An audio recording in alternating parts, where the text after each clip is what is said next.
स्वागत है आपका इस वीडियो में। आज के वीडियो में हम सीखेंगे प्रश्नावली 4.3 के प्रश्नों को हल करना। प्यारे बच्चों, आज हम अध्याय 4 दो चर वाले रैखिक समीकरण के अंतर्गत प्रश्नावली 4.3 का दूसरा प्रश्न हल करना शुरू करेंगे। इससे पिछले वीडियो में हमने पहले प्रश्न के सभी हलों को सीखा था। दूसरा प्रश्न है, बिंदु 2,14 से होकर जाने वाली दो रेखाओं के समीकरण लिखिए। इस प्रकार की और कितनी रेखाएं हो सकती हैं और क्यों? तो यहाँ एक बिंदु दिया है और इससे होके जाने वाली दो रेखाओं के समीकरण हमें लिखने हैं। तो हम किसी बिंदु से होके जाने वाली दो रेखाओं के समीकरण देखिए किस प्रकार लिख सकते हैं। ये जो बिंदु है इसमें पहला मान दर्शा रहा है x को और दूसरा मान दर्शाता है y को। तो हम पहला समीकरण इस प्रकार लिख सकते हैं x + y बराबर, यानी अगर हम x और y के मान को जोड़ें तो 2 और 14 जोड़ के हमें कितना मिलेगा? 16। पहला समीकरण इस प्रकार लिखा जा सकता है x + y बराबर 14, क्योंकि जो मान है वो इस समीकरण को संतुष्ट करता है। अगर हम x की जगह 2 रखें और y की जगह 14 रखें तो हमें यहाँ फिर से 16 प्राप्त हो जाएगा, जो इसके बराबर है। दूसरा समीकरण हमारा क्या हो सकता है? देखिए, y = 7 × x। ठीक है, तो ये कैसे हुआ? y का मान कितना दिया है? 14। तो 14 बराबर 7 × 2, 7 दूनी 14 होता है, यानी x का मान 2 रखने पर और इधर y का मान 14 रखने पर इसमें भी समीकरण के दोनों पक्ष क्या होंगे? संतुष्ट होंगे। तो ये समीकरण भी हम इस बिंदु के लिए लिख सकते हैं। तो ये तो मैंने दो समीकरण लिखे हैं, लेकिन अगला प्रश्न आपसे पूछा था कि ऐसी हम कितनी और रेखाएं, कितने और समीकरण हम लिख सकते हैं। तो उसका आंसर है कि इस प्रकार की अनंत रेखाएं हो सकती हैं, यानी हम जितने चाहें उतने समीकरण लिख सकते हैं इन मानों के लिए, क्योंकि एक बिंदु से अनंत रेखाएं संभव हैं। कोई एक बिंदु होता है आपके पास, तो उस बिंदु से हम जितनी चाहें उतनी रेखाएं खींच सकते हैं, अनंत रेखाएं खींची जा सकती हैं उस बिंदु से। तो इसीलिए इस हल के या इस बिंदु के भी कई प्रकार के समीकरण हम लिख सकते हैं। अब तीसरा प्रश्न है, यदि बिंदु 3,4 समीकरण 3y = ax + 7 के आलेख पर स्थित है तो a का मान ज्ञात कीजिए। इसका अर्थ है कि आपको ये जो 3,4 दिया है वो दिया है इस समीकरण का एक हल, क्योंकि इसके आलेख पर कौन स्थित होगा? बिंदु जो इसका हल होगा। ठीक है, तो हल का मतलब क्या है कि हम अगर समीकरण में क्रमशः x और y के ये मान रख दें तो हमें a का मान प्राप्त हो जाएगा। तो समीकरण देखिए क्या है, 3y = ax + 7। तो इसमें x बराबर 3 तथा y बराबर 4 रखने पर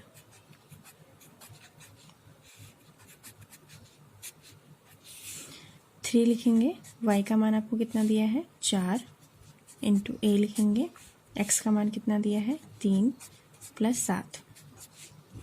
तो 4 3 कितना हो गया? 12 बराबर 3 × a कितना हो गया? 3a + 7। अब इस 7 का यहाँ पक्षांतर कर देते हैं तो ये 12 की तरफ चले आएगा। तो 12 लिखेंगे, ये प्लस से यहाँ जाके माइनस में हो गया। तो 12 - 7 बराबर 3 है। तो 12 में से 7 गया तो कितना बचा हमारे पास? 5। 5 बराबर 3 है। तो अब ये जो 3 इसके साथ गुणा में है, इसको हम क्या करेंगे? यहाँ पक्षांतर करके बट्टे में ले लेंगे। तो इसका मतलब a का मान कितना प्राप्त होगा हमें? 5/3। ठीक है, तो इस समीकरण के लिए इस बिंदु की सहायता से हमें जो a का मान प्राप्त हुआ है वो है 5/3। अब आते हैं अगले प्रश्न पे। प्रश्न है, एक नगर में टैक्सी का किराया निम्नलिखित है। पहले किलोमीटर का किराया 8 रुपये है और उसके बाद की दूरी के लिए प्रति किलोमीटर का किराया 5 रुपये है। यदि तय की गई दूरी x किलोमीटर हो और कुल किराया y रुपये हो तो इसका एक रैखिक समीकरण लिखिए और उसका आलेख खींचिए। तो प्रश्न में हमें दिया था कि हमें तय की गई दूरी x किलोमीटर लेनी है और कुल किराया हमें दिया था y रुपये। तो प्रश्न के अनुसार अब हम समीकरण बनाना शुरू करते हैं। प्रश्न में कहा गया था कि पहले किलोमीटर का किराया फिक्स है, वो है 8 रुपये, और उसके बाद जितने किलोमीटर बचते हैं तो उनका किराया कितना था? 5 रुपये के हिसाब से लिया जाएगा। तो पहले किलोमीटर का किराया है 8 रुपये, तो कितने किलोमीटर बचे? x में से हम 1 किलोमीटर कम कर देते हैं, क्योंकि उसका किराया तो फिक्स है कि उसका किराया कितना है? 8 रुपये है।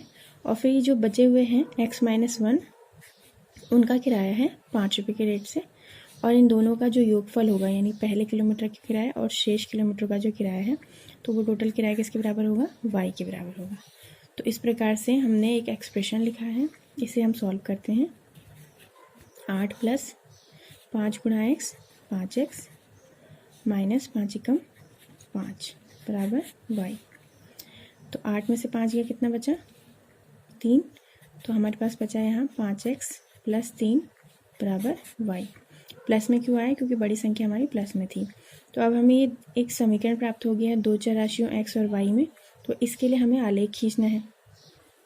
तो आलेख खींचने के लिए आपको पता है कि इसके कम से कम 3 या 4 हल हमें निकालने पड़ेंगे। तो हल निकालना शुरू करते हैं। सबसे पहले हम इसे अंडरलाइन कर लेते हैं ज़रा, ताकि दिख जाए कि हमें हमारा ये समीकरण है।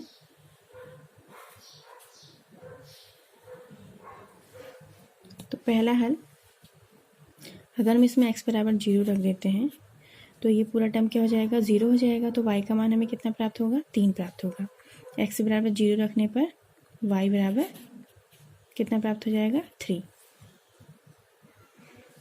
तो पहला हल क्या हो गया, 0,3।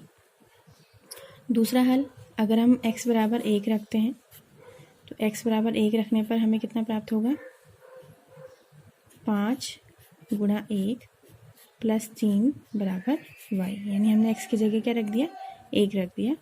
तो 5 × 5 + 3 बराबर y। इसका मतलब 5 और 3 कितना हो गया, 8। तो y का मान कितना प्राप्त हुआ, हमें 8 प्राप्त हुआ।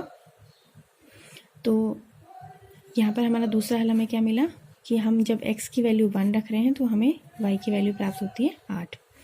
तीसरा, अगर हम x बराबर -1 रखें तो x बराबर -1 रखने में 5 का गुणा किससे होगा, -1 से होगा, +3 बराबर y। तो 5 × -5 +3 बराबर y। अब इन दोनों के चिन्ह अलग अलग हैं तो ये घट जाएंगे। -5 में से +3 गया तो कितना बचा, -2। यानी y का मान हमें कितना प्राप्त हुआ, -2। तो इस केस में जब हम x का मान -1 ले रहे हैं तो हमें y का मान प्राप्त होता है -2। और अगर हम x बराबर -2 ले लें तो उस केस में हमें प्राप्त होगा 5 × -2 + 3 बराबर y। तो 5 दूनी 10 + 3 बराबर y। तो यानी 10 में से 3 गया तो कितना बचा, -7। तो -7 बराबर y। यानी हमारा अगला हल कितना आया, हमें प्राप्त हुआ -2, -7। तो इस प्रकार हमें ये 4 हल प्राप्त हो गए हैं। पहला हल है हमारे पास 0,3, दूसरा हल हमारे पास है 1,8, तीसरा हल हमारे पास हो गया -1, -2 और चौथा हल हमारे पास हो गया -2, -7। तो अब इनकी सहायता से हम एक आलेख खींचेंगे। तो सबसे पहला हल था हमारा 0,3। तो इसका x कोऑर्डिनेट 0 है, यानी कि ये स्थित होगा y निर्देशांक पर, y एक्सिस पे। तो y एक्सिस पे ये कहाँ स्थित होगा, जहाँ y का मान होगा +3। तो +3 यहाँ पर है, तो यह बिंदु हमारा यहाँ पर लोकेट हुआ हमारा। उसके बाद दूसरा बिंदु था 1,8, यानी x की वैल्यू हमें 1 दी और y की वैल्यू कितनी दी थी, 8 दी थी। तो हमने 1 और 8 के सीध से रेखाएं खींची स्केल की सहायता से, और ये रेखाएं हमारी यहाँ पर मिली। यानी 8, जब y पर 8 जहाँ पर था वहाँ से हमने रेखा खींची, और 1 जहाँ पर था x एक्सिस पे तो वहाँ से हमने ऐसे सीधी रेखा डॉटेड लाइन की मदद से खींची। तो ये दोनों लाइनें जहाँ पर मिली वहाँ पर हमारा बिंदु प्राप्त हुआ 1,8। इसी प्रकार अगला बिंदु था हमारा -1, -2, यानी x की वैल्यू हमें कितनी दी थी, -1, ये -1 है, और y की वैल्यू कितनी दी थी, -2। तो हमने -1 से नीचे और y जहाँ -2 था वहाँ से एक रेखा खींची दोनों साइड से। तो ये रेखाएं मिली इस बिंदु पर, और इस बिंदु को नाम दिया हमने -1, -2। अगला बिंदु था -2, -7। तो x = -2 जहाँ पर था और y = -7 जहाँ था, वहाँ से हमने दो रेखाएं खींची, क्षैतिज और ऊर्ध्वाधर। ये रेखाएं जहाँ पे मिली वहाँ पे हमें बिंदु प्राप्त हुआ -2, -7। तो इस प्रकार हमने 4 बिंदुओं को दर्शा लिया है। अब हम क्या करेंगे, इन्हें स्केल की सहायता से मिला लेंगे। तो स्केल की सहायता से फिर हमें वो रेखा प्राप्त हो जाएगी। तो देखिए हमने इन्हें इस स्केल की सहायता से मिला लिया है। स्केल की सहायता से चारों बिंदुओं को मिलाने पर हमें ये रेखा प्राप्त हुई है। और चारों बिंदुओं को मैंने थोड़ा इस तरीके से हाईलाइट कर दिया था, उन बिंदुओं के बाहर एक और राउंड सर्किल खींच के। तो ये जो हमें आलेख प्राप्त हुआ है वो हमें समीकरण 5x + 3 = y के लिए प्राप्त हुआ है, जिसमें आपने x माना था क्या, कुल तय दूरी, और y मानी थी अपने कुल किराया। तो हमने आज के इस वीडियो में प्रश्नावली 4.3 के प्रश्न संख्या 2, 3 और 4 को हल करना सीखा। उम्मीद है आपको हल समझ में आए होंगे। तो मिलते हैं अगले वीडियो में।